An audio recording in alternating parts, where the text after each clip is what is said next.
Hello everyone, welcome back to Sonali's channel.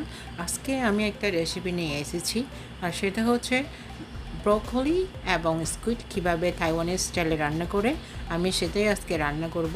Actually আমার রান্নাগুলো হচ্ছে সব হোমমেড, আমরা যেগুলো খাই আমি জাস্ট সেগুলো এখানে অ্যাড করে নিয়ে আমার ইউটিউব চ্যানেলে আপলোড করি।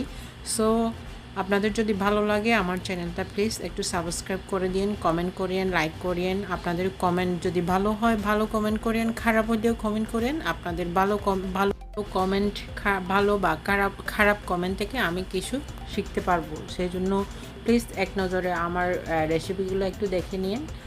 তো আমি এখন রেডি করব। আমি অলরেডি ধুয়ে রেখেছি আমার এই ব্রোকলি।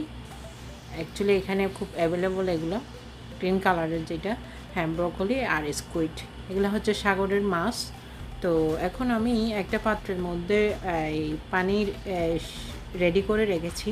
এগুলো আমি একটু সিদ্ধ করে নিব, জাস্ট 2 মিনিট, জাস্ট কালারটা একটু এই green colour, deep green colour চলে আসবে আর কি, মাত্র 2 মিনিট। তো এখন এটা আমি সিদ্ধ করতে করতে আমি আবার আরেকটা যেটা এই সিদ্ধ 2 মিনিট সিদ্ধ করব এটা, তারপরে আবার ওই গরম পানির মধ্যে আমার যে স্কুইডগুলো আছে ওগুলো একটু ধুয়ে নিব, জাস্ট গরম পানির মধ্যে ধুয়ে নিব, জাস্ট এটা বেশি সিদ্ধ করা যাবে না বেশি। এই এখানকার মাছ মাংস যারা খায় এখানকার লোকেরা একটু গরম পানি দিয়ে ধুয়ে নেয়। এই যে দেখেন স্কুইডগুলো। তো এখন এগুলো অ্যাকচুয়ালি বাংলাদেশে এখন কিন্তু পাওয়া যাচ্ছে। আমি যখন চট্টগ্রাম ছিলাম তখন এই নিউ মার্কেটে যেখানে চাইনিজ বাজার পাওয়া যায়, চাইনিজ সবজি বা বিভিন্ন ধরনের পাওয়া যায়, ওখানে আপনারা কিনতে পাবেন, ফ্রিজিং করে রাখে ওরা। তো এখন আমি এই পাত্রের মধ্যে তেল দিয়ে দিচ্ছি, আবার গার্লিক দিয়ে দিলাম, চপ গার্লিক দিয়ে দিলাম, তো জিঞ্জার দিয়ে দিলাম। এখন জাস্ট রান্না করবো আর কি, বেশি ইনগ্রিডিয়েন্টস লাগে না, খুব ইজি অ্যান্ড সিম্পল। আবার আমি ওখানে একটু জাস্ট ক্যারট গাজর দিয়ে দিলাম, জাস্ট ফ্লেভার, আর স্কুইডগুলো দিয়ে দিলাম। এখন একটু নেড়ে চেড়ে আমার স্কুইড, আমি একটু আবার ব্ল্যাক পেপার দিয়ে দিচ্ছি এখানে।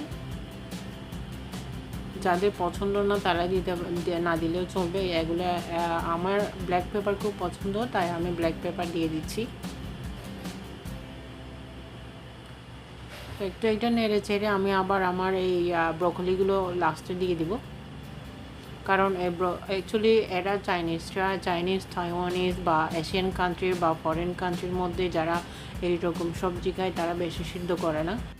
তো তারা অ্যাকচুয়ালি একটু কালারগুলো চলে আসলে ওরা একটু করে খায়, এইভাবে খায়, এত নরম করে সিদ্ধ করে না, কালারগুলো ওরা খুব সুন্দরভাবে রাখে। তো আমি এখানে একটু সল্ট দিচ্ছি, তারপরে সিজনিং পাউডার দিয়ে দিচ্ছি। যদি সিজনিং পাউডার না থাকে আপনারা একটু সুগার অ্যাড করতে পারেন, যারা একটু মিষ্টি মিষ্টি খেতে চান না। আর যাদের ঝাল পছন্দ তারা এই মরিচ মানে চিলি পাউডার বা মরিচ, কাঁচা মরিচ, যে কোনো কিছু অ্যাড। আমি এখন আবার একটু এখানে oyster সস দিয়ে দিব, 1 টেবিল স্পুনের। আমি জাস্ট আস্তে আস্তে করে দিয়ে দিচ্ছি, অ্যাকচুয়ালি আমি একটু আলসেমি করি সবগুলো দেখাতে, তো আমি জাস্ট এভাবেই দিয়ে দিচ্ছি, আপনাদের মতো দিয়ে দিবেন। তো এখানে কোনো তেমন মশলা যুক্ত নাই, তবে গার্লিক আর জিঞ্জার আছে, আর সস একটু একটু, এই জাস্ট এটা খুব ইজি সিম্পল, মানে 5-10 মিনিটের মধ্যে এটা রান্না শেষ, 10 মিনিটও লাগে না। আমি যেগুলো দেওয়ার পরে আমি এখন জাস্ট 3 মিনিটস কুক করবো এটার, 3 মিনিট একদম 3 মিনিট কুক করব, এটা ছাড়া আর বেশি রান্না করব না। তো এখন 3 মিনিট পরে আমি চলে এসেছি। তো আমার এই রান্নাটা অলরেডি হয়েই গেছে। তো আমি এখন রান্নার শেষ, আমি এখন একটা প্লেট রেডি করব সার্ভের জন্য, কারণ আমরা ডিনার করব। আমি সবসময় কিন্তু ডিনার রান্না করি, কারণ সারাদিন কাজ থেকে ফিরে আমি রান্না করি, যে আমার সুন্দর দেখাচ্ছে, দেখছেন? ও কালারটা খুব সুন্দর হয়েছে। তো প্লিজ আমার চ্যানেলটা যদি ভালো লাগে, আমার ভিডিওগুলো যদি ভালো লাগে, একটু সাবস্ক্রাইব, লাইক, শেয়ার, কমেন্ট করে দিন। আর বারবার শুধু একটা অনুরোধ থাকবে, আপনারা একটু সাবস্ক্রাইব করে দিন। আপনাদের সাবস্ক্রাইব আমার চ্যানেলটা গ্রো হবে, কারণ আমি এখনও নতুন। তো আপনাদের সহযোগিতার আমার চ্যানেলটা গ্রো হবে। তো এটাই হচ্ছে আমার খুব আপনাদের কাছে এটা রিকোয়েস্ট, এই আর কি। তো আমার রান্না শেষ, এখন আমরা ডিনার করব। যে ডিনারের জন্য আমরা এই যে খাচ্ছি আমার মেয়ে আর হাজব্যান্ড খাচ্ছি আমরা। So thanks for watching.